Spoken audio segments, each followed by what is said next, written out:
D'abord, c'est un point à l'extérieur, c'est ce qu'il faut retenir. On est dans un championnat et c'était important de gagner chez nous. On l'a fait, on a empoché les 3 points.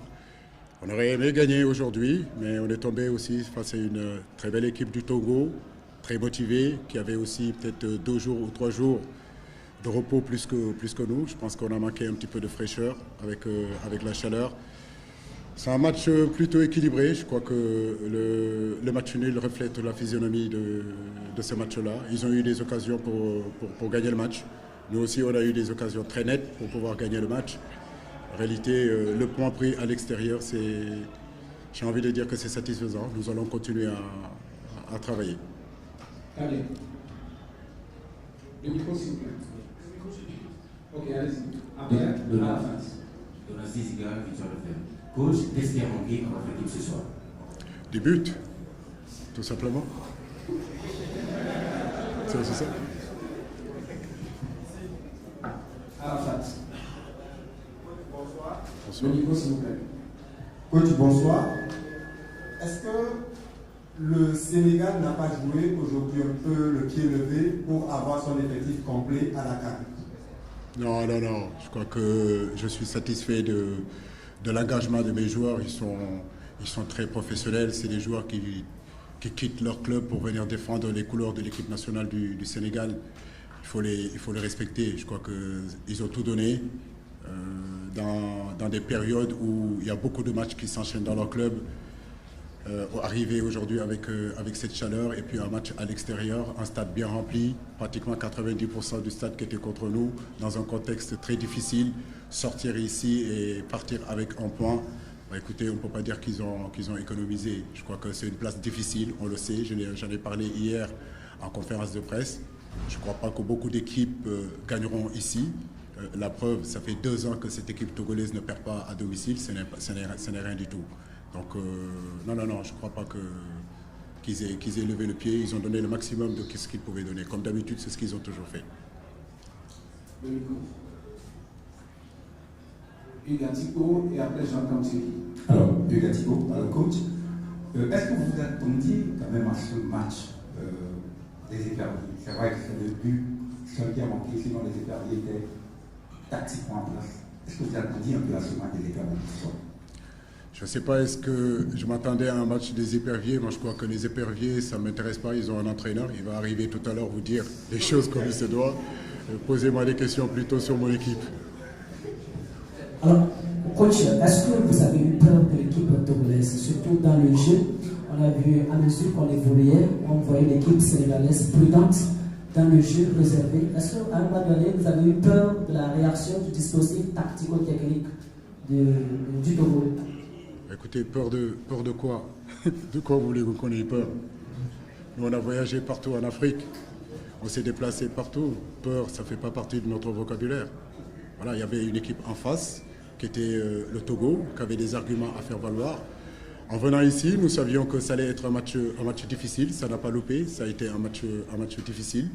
Comme je l'ai dit, mais non, peur, non, on n'avait pas peur. Non. Emiati, Africa Sport.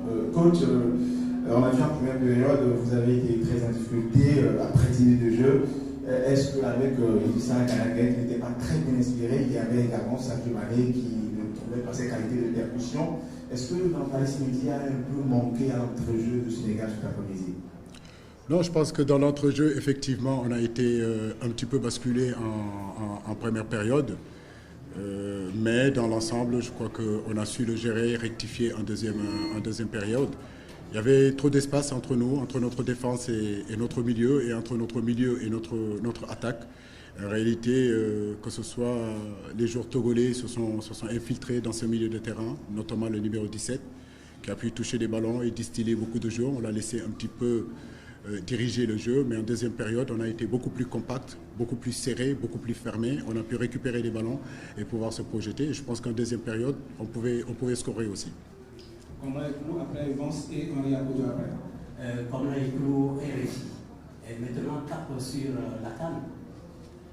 Oui, cap sur la CAN, c'était important. C'était le dernier match, j'ai envie de dire, officiel.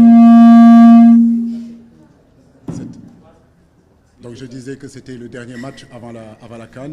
Il était important pour nous de partir avec un bon résultat, en capitale confiance. On aurait aimé gagner ici, prendre les 3 points.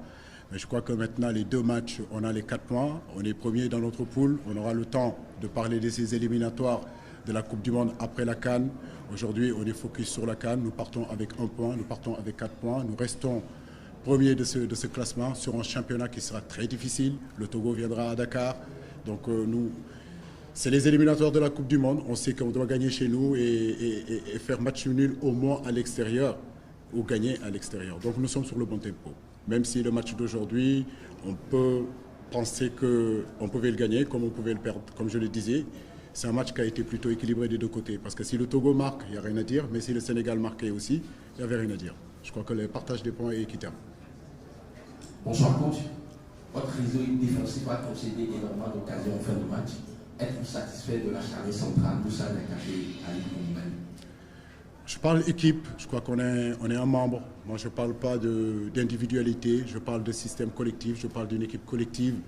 C'est ensemble, je crois que ce n'est pas seulement que des individualités. Il faut penser ensemble. Le système défensif, en réalité, notre première ligne défensive, c'est nos attaquants. Donc, si les défenseurs sont moins bien, il faut se poser la question dès le départ du ballon. Mais comme je l'ai dit, c'est ce qu'on a rectifié en deuxième période. Donc on a été beaucoup plus serré, beaucoup plus compact, en alignant un milieu de terrain beaucoup plus étoffé dans le milieu. Donc on a pu récupérer des ballons qui nous ont permis de nous projeter. Mais le système défensif, c'est tout un ensemble. Ce n'est pas seulement un seul joueur.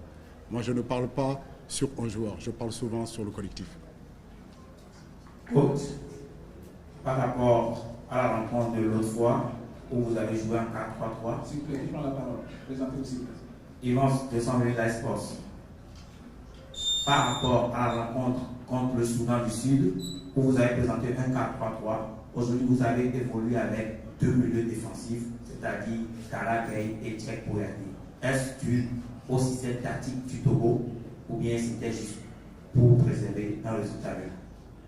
Déjà, premièrement, on n'a pas joué en 4-3-3 contre le Soudan. Je ne sais pas où est-ce que vous allez chercher ça. Non, on n'a pas joué en 4-3-3. Déjà, ça, c'est une erreur. Et puis, on a joué le même système qu'on a joué contre le Soudan. Mais ce n'est pas un 4-3-3. Nous allons prendre encore 2 questions pour ce vidéo.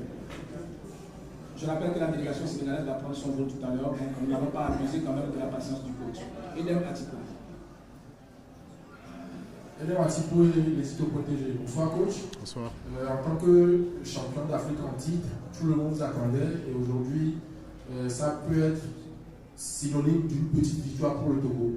Est-ce que, selon vous, votre équipe a été trop suffisante ou a sous-estimé l'adversaire? Écoutez, je crois que suffisance, sous-estimée, nous, on ne sous-estime personne. Voilà, donc tous les matchs, nous savons que c'est des matchs difficiles. Comme vous le dites, on est champion d'Afrique. Chaque place, on se déplacera sur le continent africain, ça sera des batailles comme ça. Nous sommes préparés à ça. Demain, on ira au Soudan, ça sera la même chose. Demain, on ira en RDC, ça sera la même chose. On est l'équipe à battre. Mais je crois qu'on est assez outillé mentalement. Et aujourd'hui, on a montré aussi notre mental face à une équipe togolaise quand même assez entreprenante, assez costaud. Mais on a répondu comme il fallait. On n'a pas pris de but. On a concédé nos buts inviolés. Et je crois que ça, c'est très intéressant. Pour gagner des matchs, il faut bien défendre. Aujourd'hui, on a bien défendu avec un gros Edouard Mendy qui nous a maintenus en vie. Donc nous nous accrocherons sur ce point-là. Les 2 dernières questions. Robert Edor et puis Eli Atiko. C'est bon. Ok, Eli Atiko. La dernière question. Ok, Eli Atiko, Radio Dinan. Bonsoir coach. Bonsoir. Alors, Sadio Mané, excentré, mais totalement muselé, coupé de ses coéquipiers. Alors, pourquoi Ali n'a pas tenté de peut-être ramener Sadio dans l'axe pour pouvoir toucher un peu plus de balle?